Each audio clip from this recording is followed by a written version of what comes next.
Hey guys, I'm back again today with another really fun project. A lot of people are often afraid to use our large background transfers, and this week I wanted to show you not to be afraid of those larger transfers. So this project is no exception. I am taking one of our large background floral prints and I'm using it on the bottom of our tiered tray. Now, one of my favorite things to do with our transfers is to go ahead and fold them into these oddly shaped surfaces.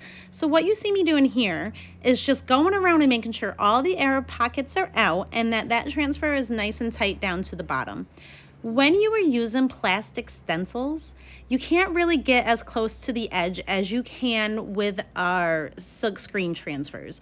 These transfers are made out of a vinyl, so they're very flexible, very easy to bend, and because they offer that adhesive backing, they really stay in place, making these larger projects super simple, guys.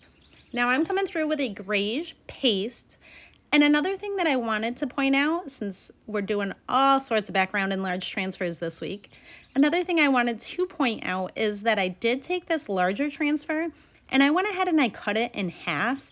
And I realized after I did this that it is still the perfect size to fit on most surfaces, including 12 by 12s. So some of our larger transfers are really huge. So don't be afraid to cut them down to size and to use them as you see fit.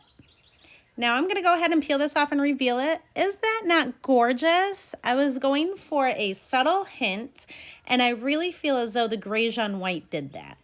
Now here's a copy of the finished product. Oh, I can't wait to get the rest of it together for you guys. Thanks so much for watching, and make sure to subscribe.